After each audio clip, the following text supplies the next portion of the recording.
The output voltage is going to vary up and down a little bit. You never want it to go completely turned off or completely turned on, because right here is my voltage at the collector terminal. Right there. You don't want it to go all the way to 0, and you don't want it to go all the way to turn off. This right here is cut off. And this is saturation. Fully turned on. You want to operate the transistor in a linear fashion where the voltage at the collector can wander up and down a little bit, but not go all the way up to VCC and not fall all the way back down to 0. If that was to happen, if I was to do this and have the voltage swinging too much, it would hit that line right there in flat line. In flat line. And you don't ever want to do that. That phenomenon is called clipping. And you don't want to ever clip it. This is being shown at the very bottom portion of page 229. And it be clipped at the upper portion at cutoff, or it can be clipped at the lower portion at saturation. This phenomenon is called clipping. You don't want it to clip. Don't want it to clip, because it distorts the waveform. It doesn't linearly change any longer, because you're either hitting it too hard with too much signal, causing it to go too far one way and too far the other, or you don't have it biased in the center of the load line.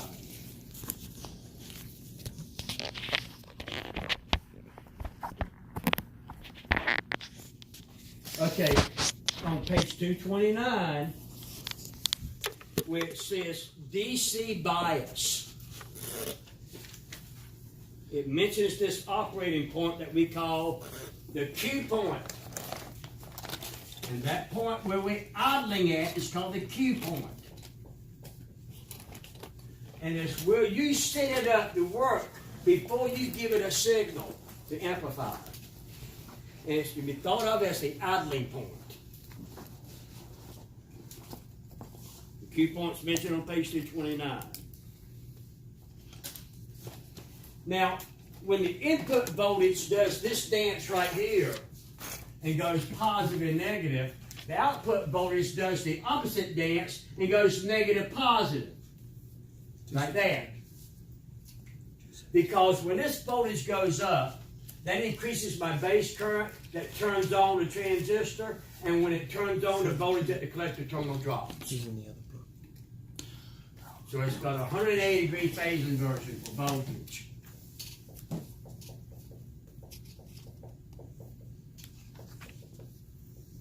It's a 180-degree voltage phase inversion. And this is being shown so clearly at the bottom of page 229.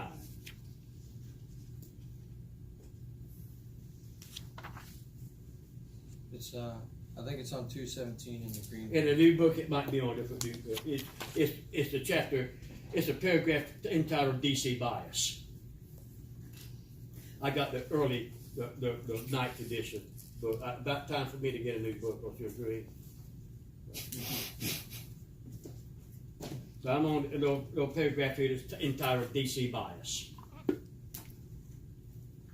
It mentions this 180-degree phase inversion.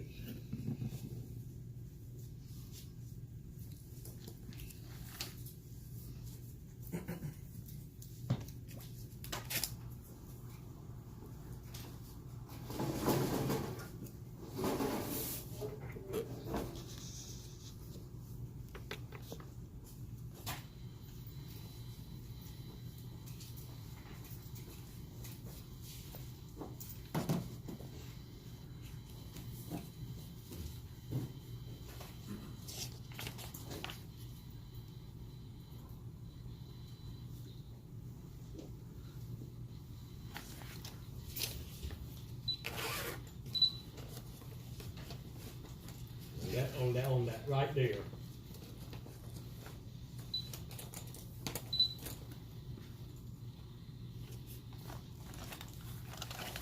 The output signal is an amplified replica of the input signal, except that it is inverted, which means that it is 180 degrees out of phase with the input voltage. The output signal swings equally above and below the Q point. Improper biasing can cause distortion in the output signal, as illustrated in parts B and C down here. So the output signal is amplified and inverted? It's in, see, when the input voltage does this dance right here, Yeah. the output voltage does the opposite dance. And here, you see it's clipped Yeah. up there at the top Why is it clipped like that? because it's biased too close to cutoff. Okay. It's biased too close to the cutoff. Over here in this area down here, it's biased too close to saturation. And it's tripping down there where the voltage gets close to zero. Again, this condition is called clipping. Clipping. And you do not want clipping to occur. So you want the Q point to be in the very center of the load line. And you don't want to feed it too big a signal that'll cause it to go all the way to cutoff and saturation with the swinging of output voltage.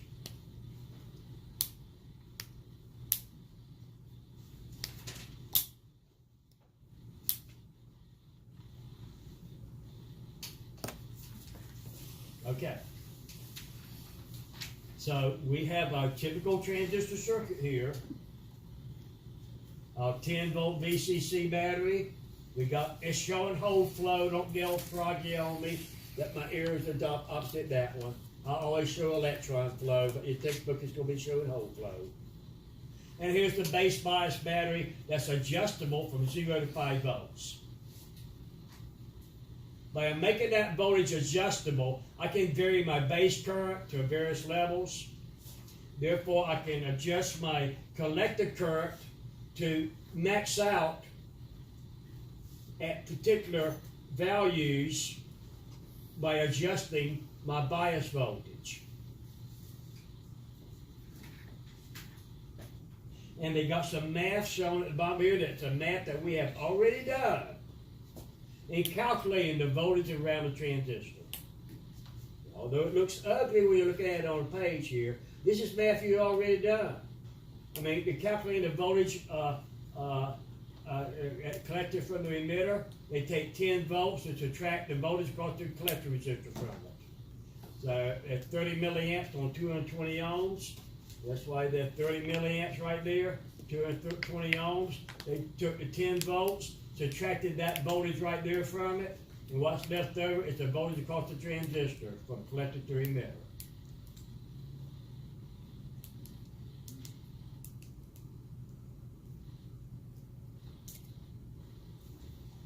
Look at this equation right here. That load line is a slope, isn't it?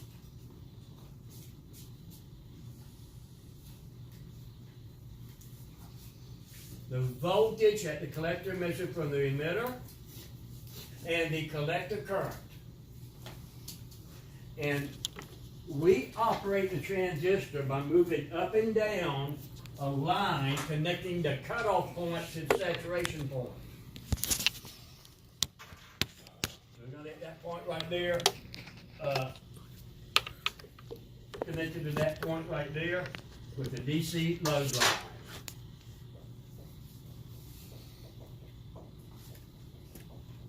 That point right there is cut off. That's when the current is 0. And the voltage across the transistor is VCC. This point right there is saturation. That's when the transistor is fully turned on, and the current's at a maximum value, and the voltage across the collector emitter is 0. Now that's the slope. And isn't the equation for slope in math class rise over run?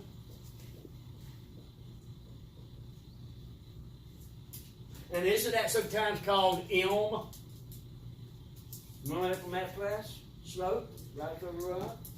And would that also be the change in the rise value divided by the change in the run value?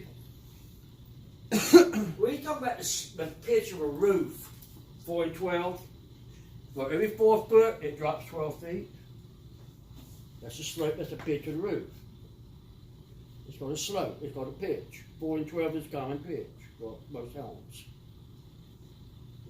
And if the slope is rising as you move from left to right, it's a positive slope, isn't it?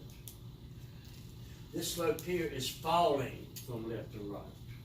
So it's a negative slope, isn't it? So it's a negative slope. Because it's falling from left to right. All right.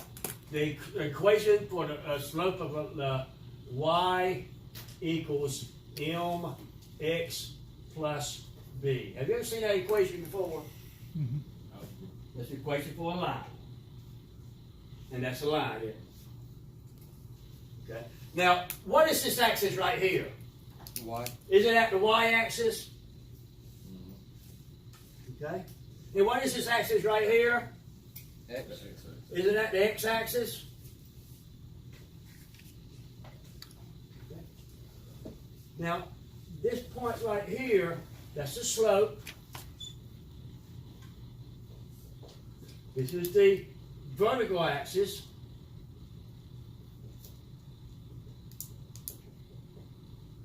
This right here is the horizontal axis.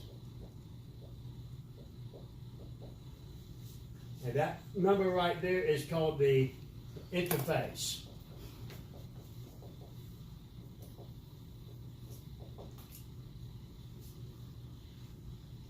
Okay, so this is what we got here. The collective current is on the y-axis. And there's the collective current on the y-axis. So that number right there, collective current. Let me put this in a different color.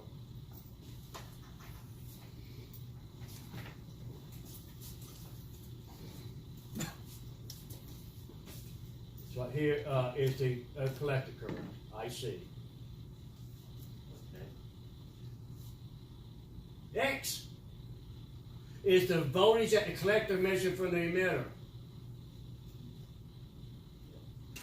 Now looking at this equation right here, isn't the collector current the value of VCC minus the voltage across the transistor?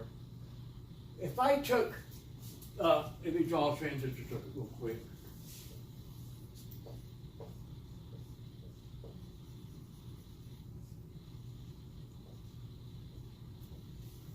That's the voltage across the collector resistor. This right here is the voltage at the collector measured from the emitter.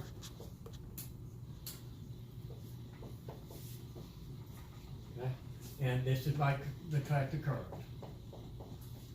If I took VCC and subtracted from it the voltage across the collector resistor, wouldn't I have the voltage across the transistor? If I took that number right there and subtracted that number from it, wouldn't I have that right there? Remember, that voltage plus that voltage is going to add up to that. So if this voltage right here is 5, let's say that right there is 12, then that voltage right there is going to be 7 then, doesn't it? Because that voltage plus that voltage is going to add up to be 12 volts, isn't it? Okay. So that's what this equation right here is telling you right here. If I take VCC and subtract from it the voltage across the collector resistor, and that's what that is. Right up there. VCC minus the voltage across the transistor. Now that's that voltage right there. So I take that voltage right there and subtract from it the voltage across the transistor.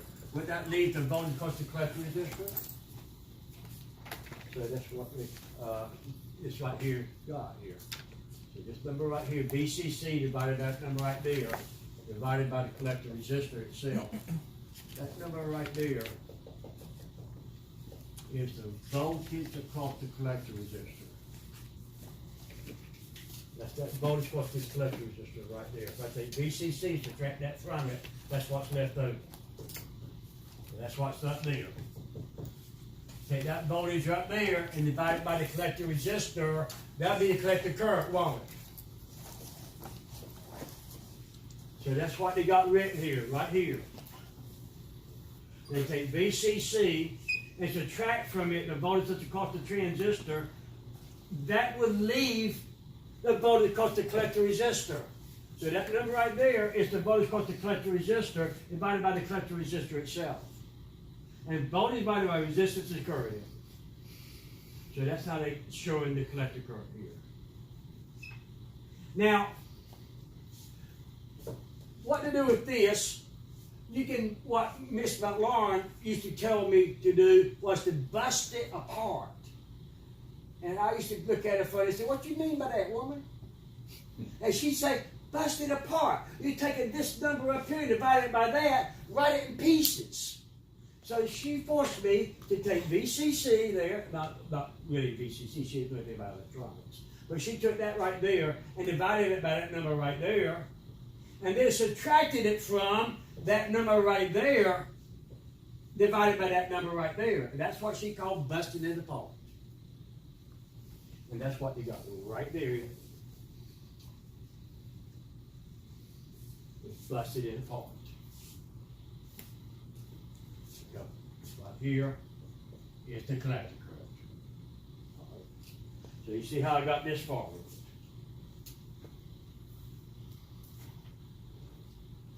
Okay. Now, it don't matter how this thing can look.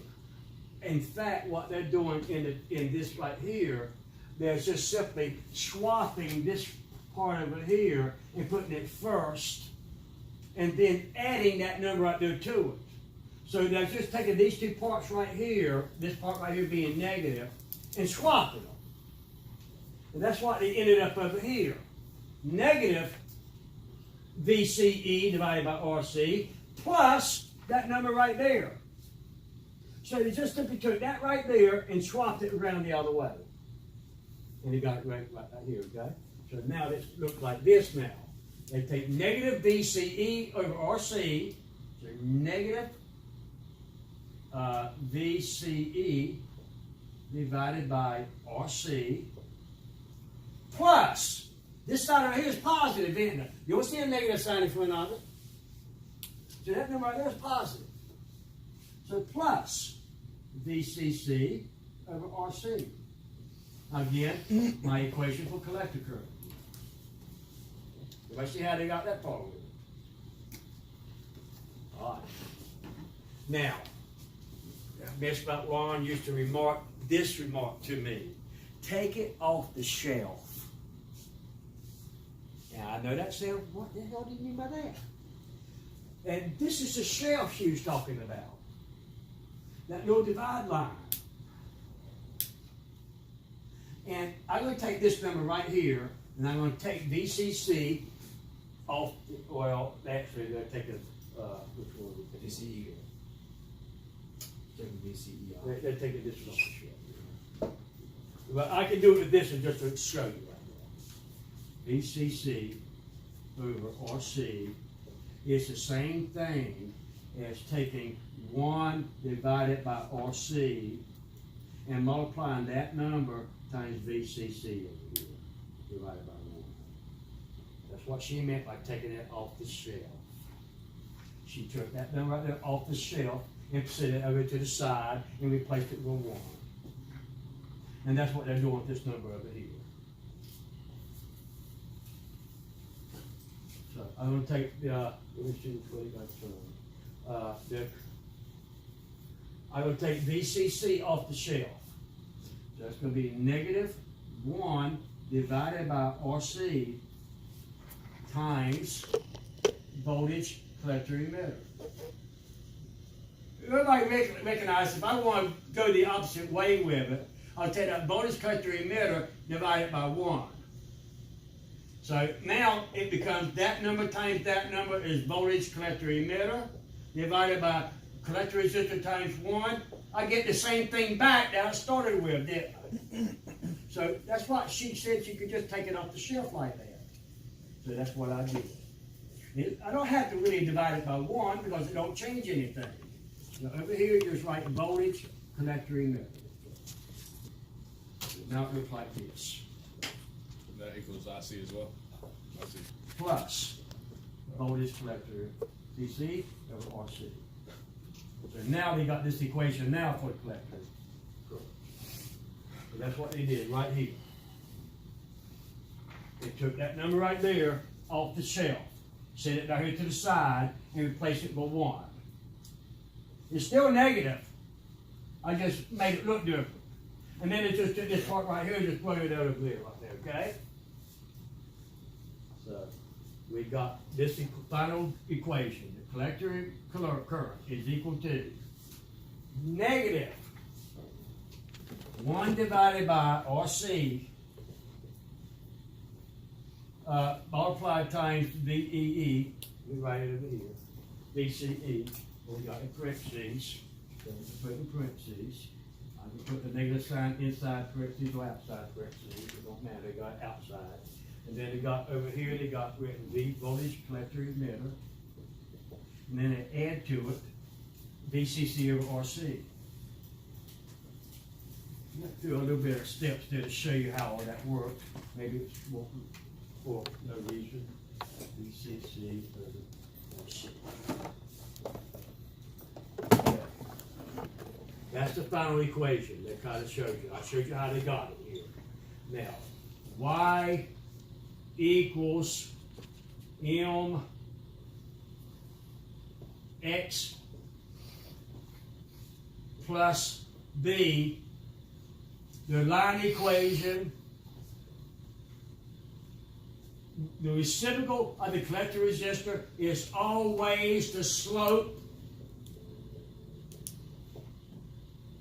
This is the x-axis, and this is the y interface. This right here is called the y interface.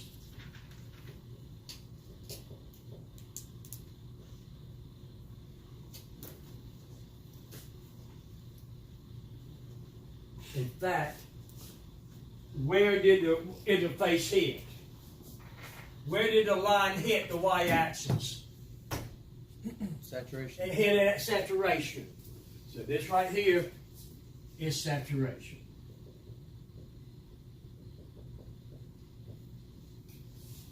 Everybody see how the math came out here? This is the slope equation. Y equals M, this is the slope, reciprocal of the collector resistance. X, the voltage collector measured from the emitter, plus the Y intercept, which is the saturation, which is VCC divided by the collector resistance. So VCC divided by RC is not B. It's Y interface. That's where the transistor is fully turned on. Saturation. Okay, so what's B? What's the bottom line here? No, what's B? What's what? B. What's B? That represents the Y interface. Oh. Yeah, this right here is B. Right here. All right. That number just represents that number. Okay. So they're showing you that the DC load line is a straight line with the characteristics of the slope equation. So if you allow me a few more minutes to holler at you, and let's look at this thing in real life numbers here.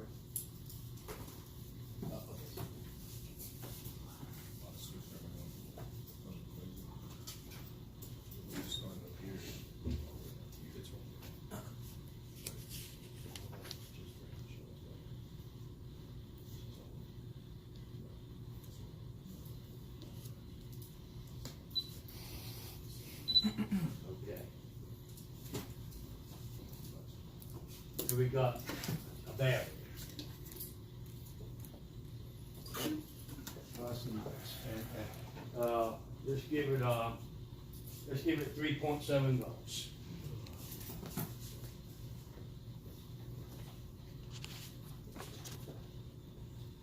Basic resistance.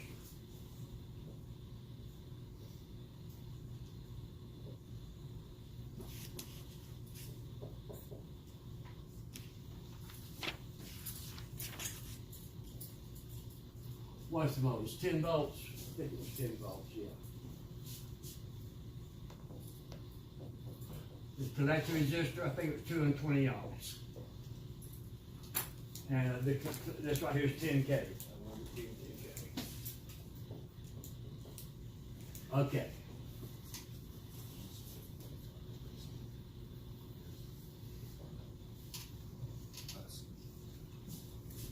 Let's draw a little load line.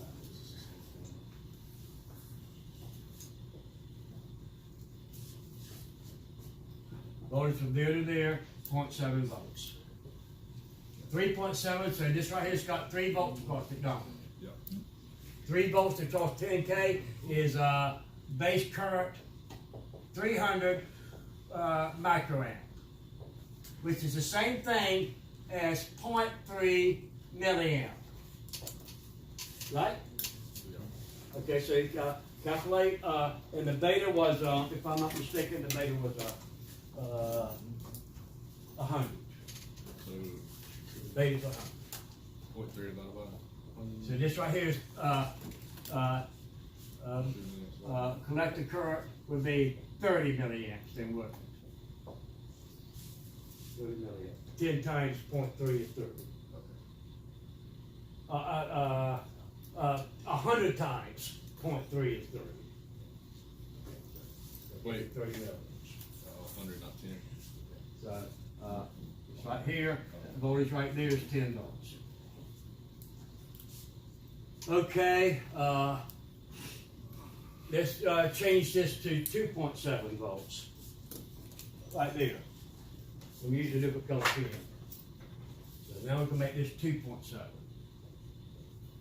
Okay, that makes this right here 2 volts. And that makes this right here 200 microamps, which is 0.2 milliamp. So that's going to make my collector current 20 milliamp.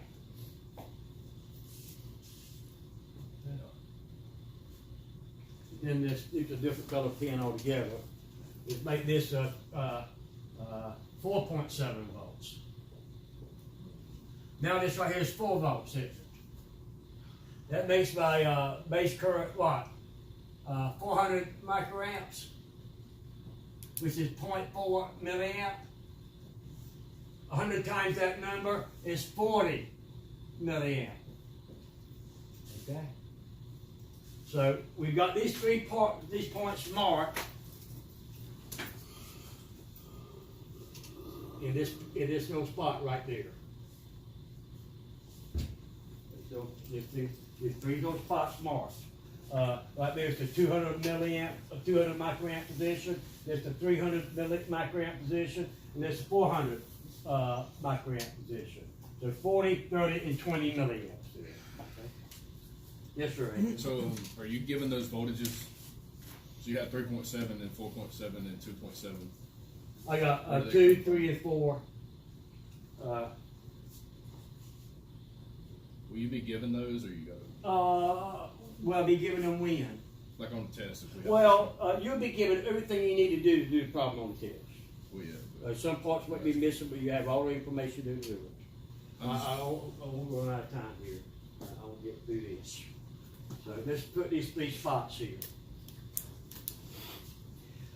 Key 1 is going to calculate the voltage across the transistor when the current here is 20 milliamps, 220 times 0.2, 0.02 amps. Gives me a voltage of fundamental voltage per unit. So it'd be 220 times 0.02. This would be a 4.4.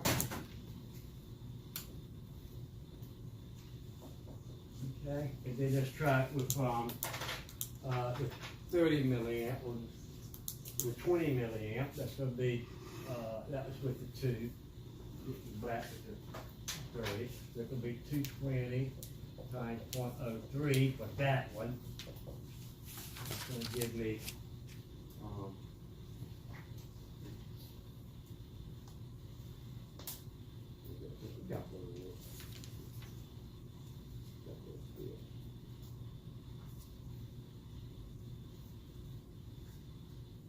we've got a calculator. Which one would you put in? Go 0.03 times 220. 6.6. Say again? 6.6. 6 point who? 6 volts. 6.6 volts.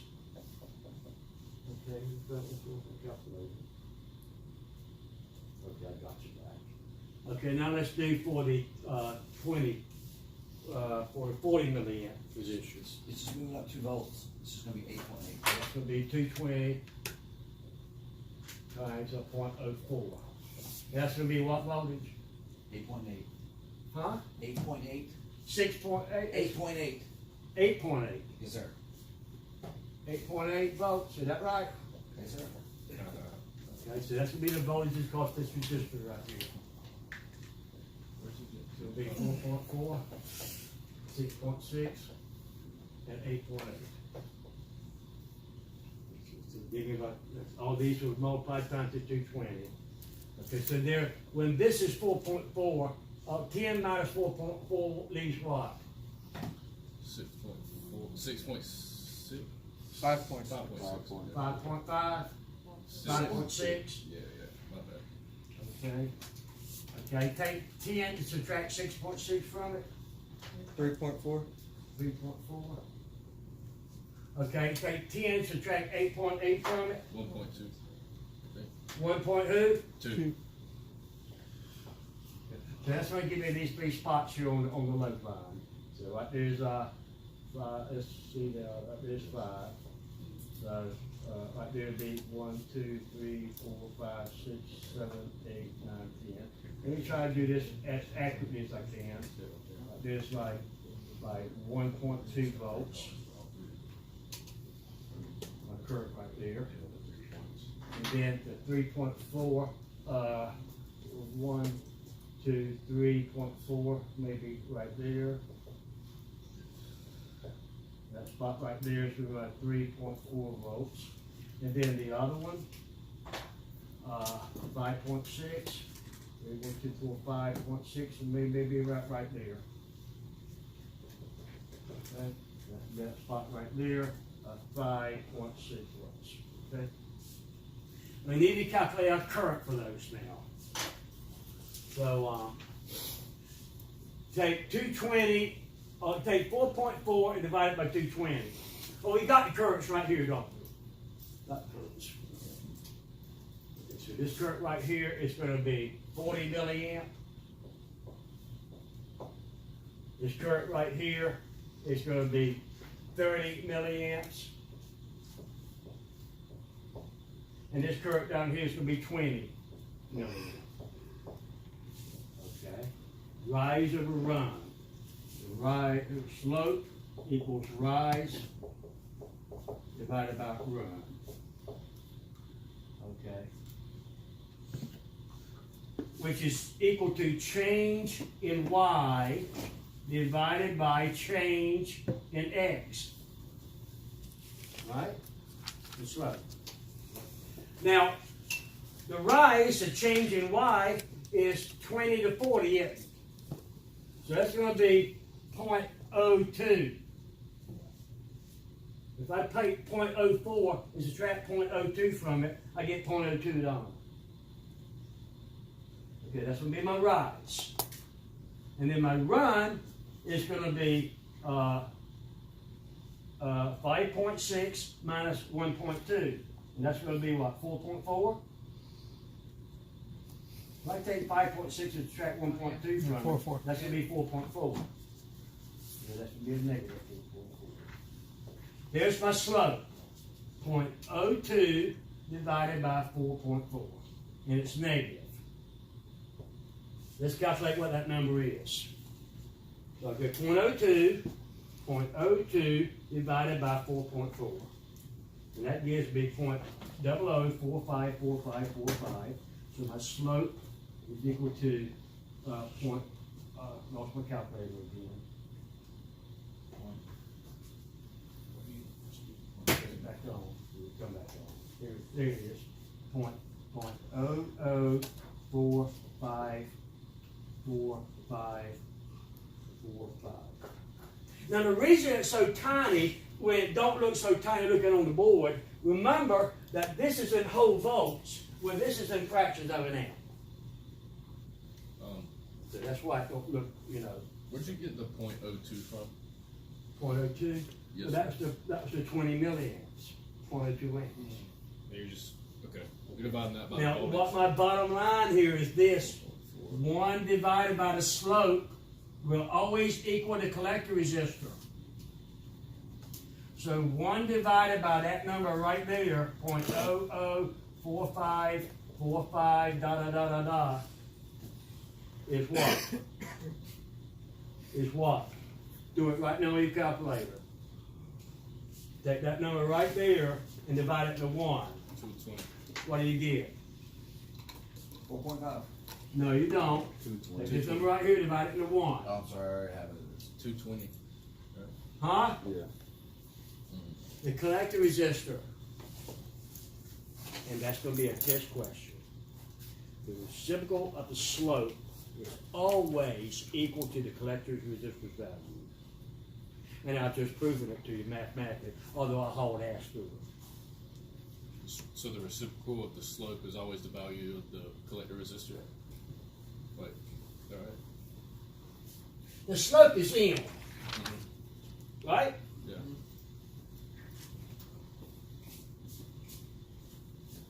Let's see if I wrote it down.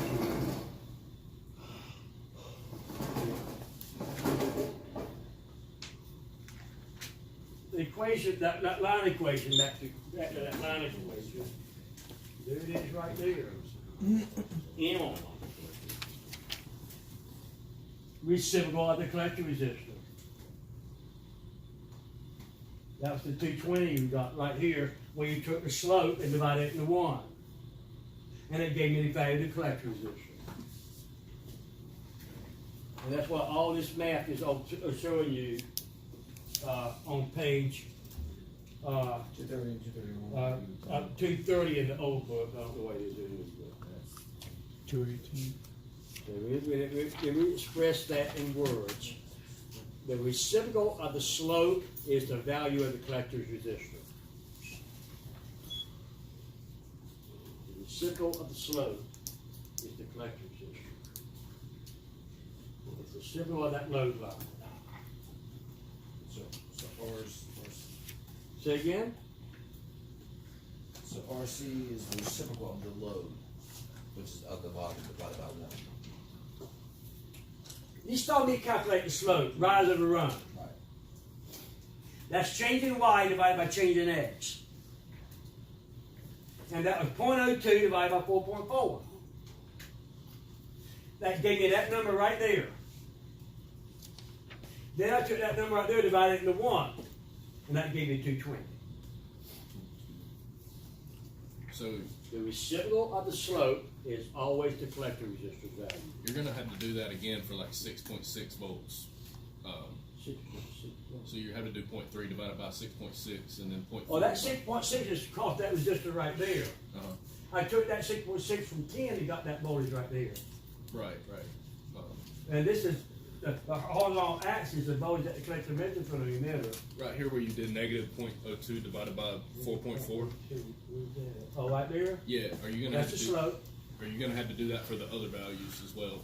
Like, That's rise over run. okay, but That's that right there. That's rise over run. And that gave you 0.00454545. Now I took that 0.00454545 divided into 1, it gave me 220. right. The reciprocal of the slope is the collector resistance value. Always true. reciprocal of the slope is the value of the collector resistor.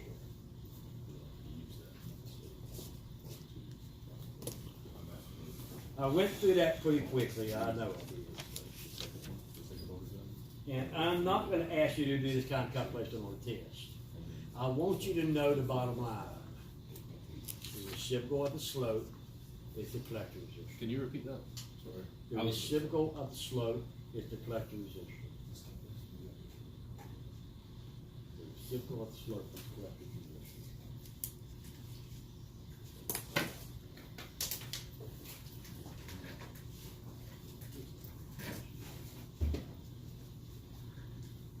And that's what that math under is showing you.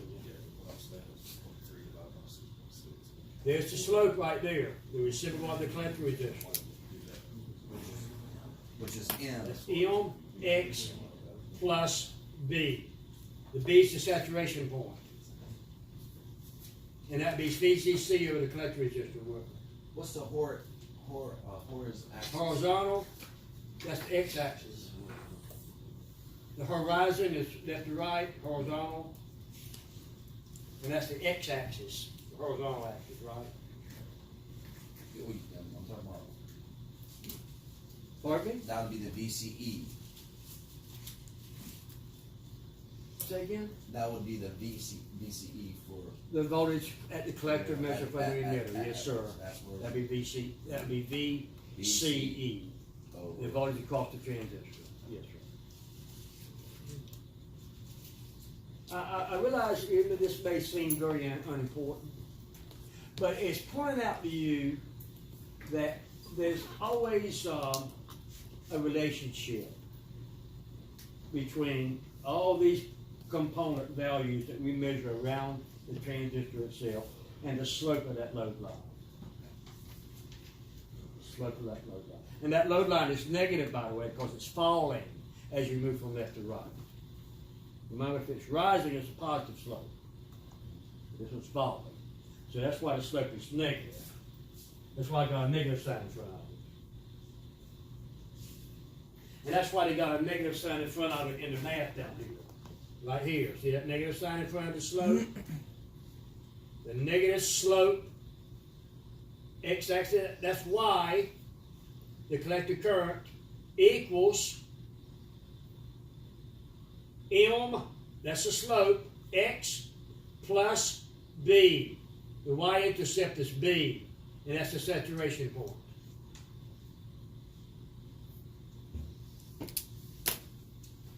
And they're pointing out these facts with that last statement at the bottom of the page. This is the equation for a straight line for slope of negative reciprocal of the collector resistor. The x-intercept of VCE equals VCC, which is the voltage. And the y-intercept is the saturation curve. Right here, see it, right in green.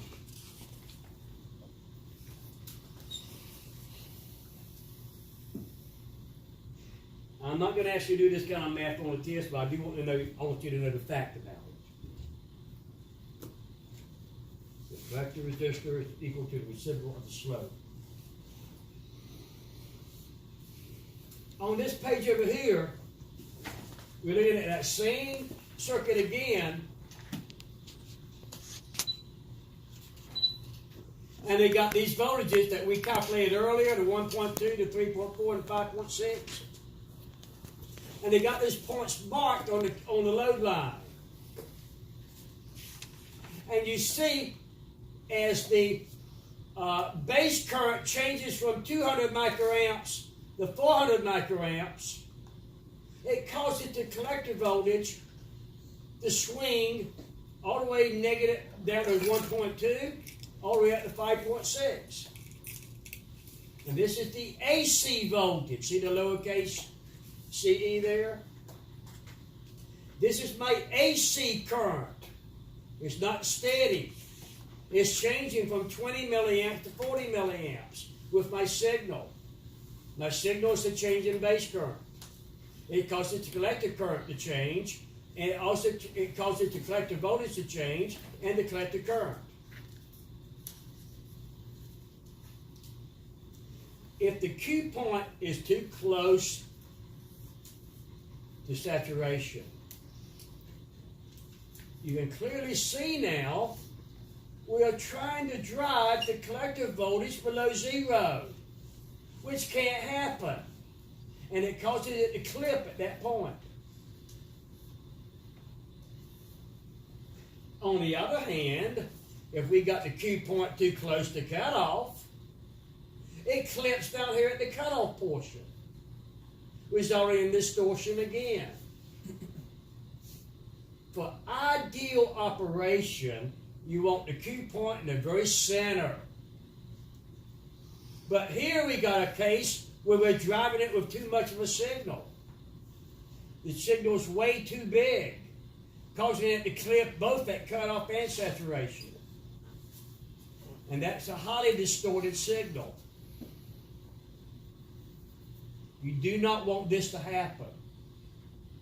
You don't want to feed it such a large signal that causes the Q point to fly all the way from saturation to cutoff, because it clips off the output waveform, changing it to almost a square wave. You want it to be linear and smooth, not clipped off like you see here. Transistor is driven into both saturation and cutoff because the input signal is too large. CBers used to have this problem all the time when they put an amplifier on that CB radio and they crank that microphone gain all the way up. And it makes them sound so distorted you can't understand them because they're clipping. Because they've driven that amplifier too hard, causing the output voltage to clip off at both the upper portion and the lower portion, resulting in clipping. And that's going to be a test question. You don't want to feed the circuit, the transistor, with a signal too large that'll cause the Q point to fly beyond saturation or fly below cutoff, because it will clip off the output waveform voltage. You want the output waveform to look something like this. Not out of focus, but to change linearly and smoothly without chopping it off. And that results in a very smooth and clean output signal. You said don't feed the transistor too much what? Don't feed the transistor too much signal, or you'll clip it and result in distortion. This is what the output voltage should look like. Smooth and changeable, like the input current is. You see, it drives it up to that point right there, but it's not driving it past 45.5 milliamps, which would be saturation. And of course, you can't turn it on no more on than fully turned on, and you can't turn it more off than fully turned off. So you don't want to feed it with such a signal that drives it more off than off, or more on than fully turned on. I know I've used words there that are not in the dictionary, but you don't want to turn it more on than fully turned on. And you can't turn it any more offer than turned off. And that's what you're trying to do when you feed it a signal that's too big. It results in clipping.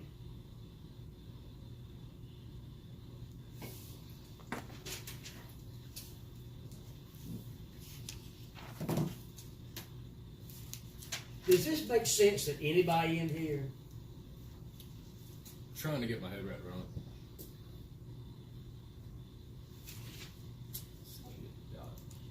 If you feed it a signal that's too large, right here's where this voltage, this right here is the voice signal. Maybe we got John Cougar Mellencamp singing into in here about little houses or something. That's the microphone I'm pointing at. And his force signal is riding on top of that 3.7 volts. And that causes the base current to climb and fall with his signal, with his voice. That causes the collector voltage to fall and climb. and it causes the collector current to claim and fall with its voice. You don't want to exceed the maximum point or the minimum point because it will result in something that looks like this. Clipping. Extortion.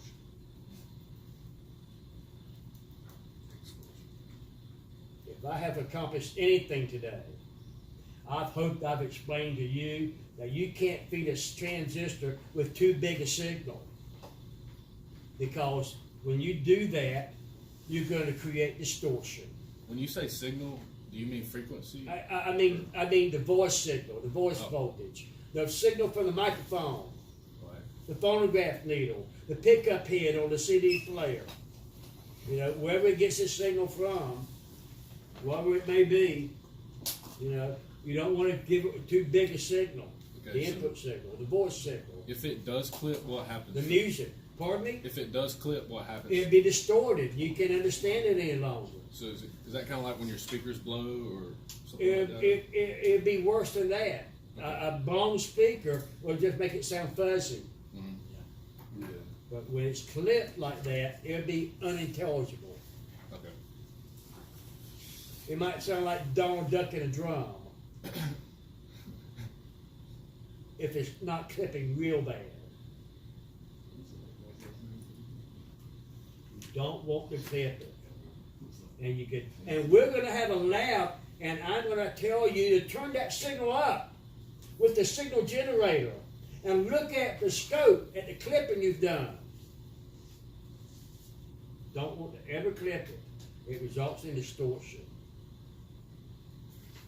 Because when you drive it with a signal too big, it can drive it past saturation and past cutoff. The voltage at cutoff is VCC. So when you drive it past cutoff, you're trying to make the collector voltage higher than VCC, the voltage that you're feeding it, which hell ain't gonna happen. And if it's clipping at the saturation point, you're trying to make the voltage at the collector less than 0, which can't happen either, unless biasing will let you do that. You'll learn later.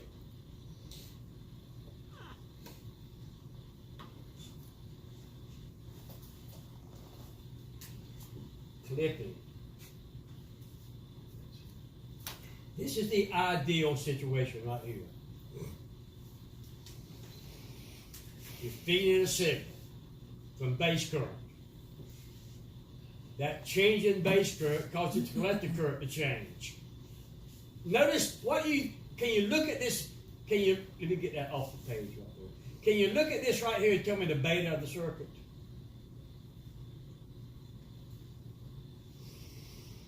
Take 40 milliamps and divide it by 400 microamps. What do you get?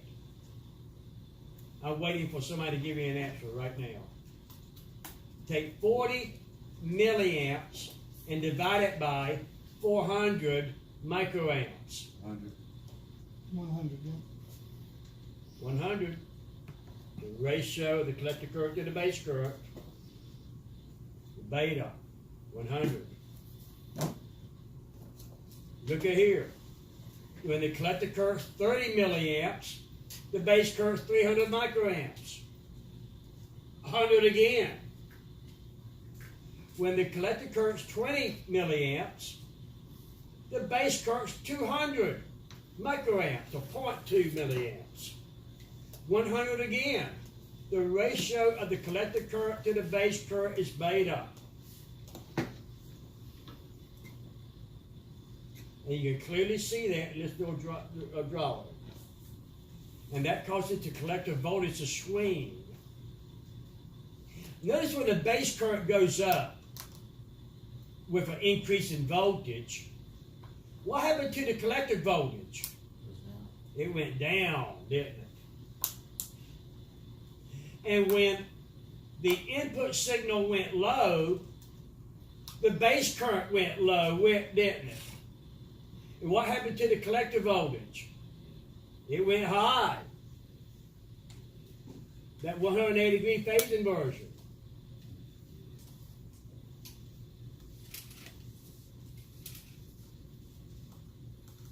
You might want to turn to this page at the very beginning of the book and underline that 180 degree shift in phase. This is showing what we just discussed in a very simplified manner. Linear operation, when the output signal matches the input signal, yet it's upside down and bigger. See this signal right here is upside down to that one right there. See where this right here went positive, the output signal went negative or less positive. And vice versa, when the input signal went less positive, the output voltage went more positive. 180 degrees inversion. Over here, and clipping on the cutoff side. And that is going to be a test question. If I'm clipping at the peak, I'm clipping at cutoff.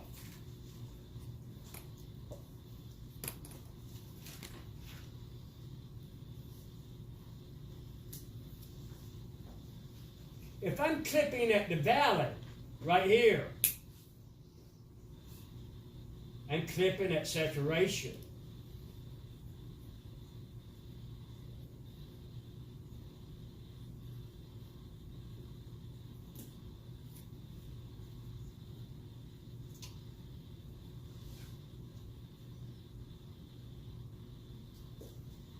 There are going to be some questions about that.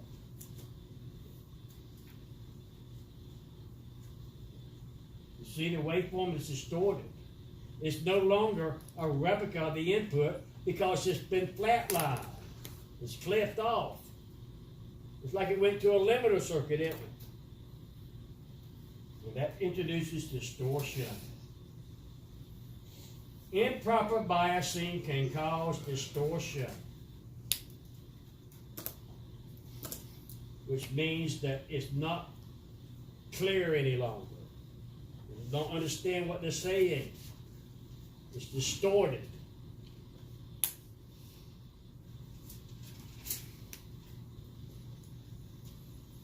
The reciprocal of the collector resistor is the slope of the load line.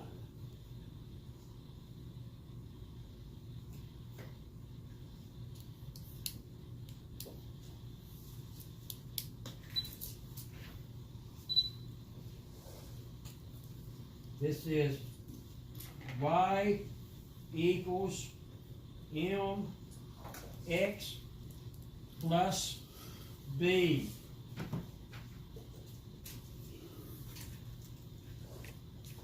The reciprocal of the collector resistor is the slope. The x-axis is the voltage that the collector measures from the emitter. And VCC divided by the collector resistor, that's saturation.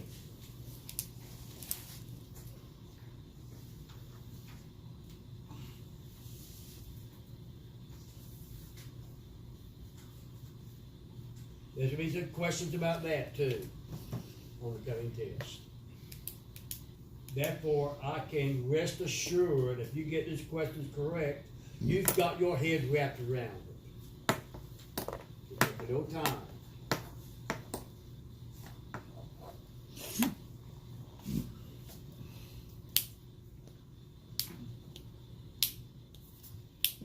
The idling point is called the Q point.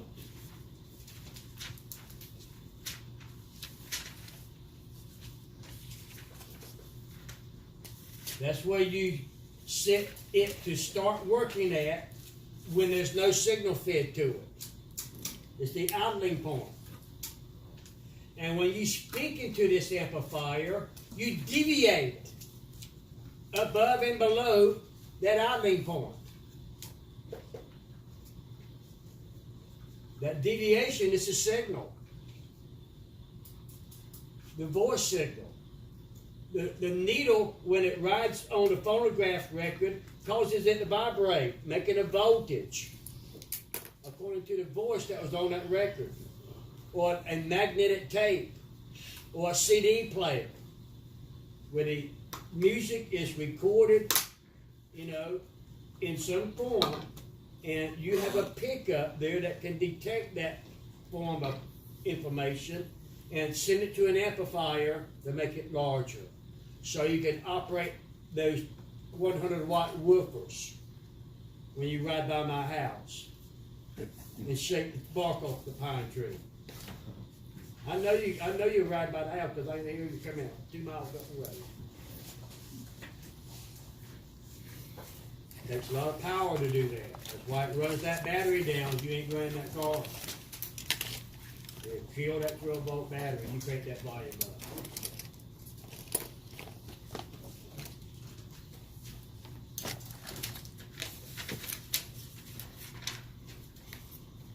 Alright. We're going to end it right here for today. I got rest assured I have hollered this information to you enough. You should be able to get basically get your head out of it. When we come back, if you come back, and I know you will, we're going to take that base bias battery out. And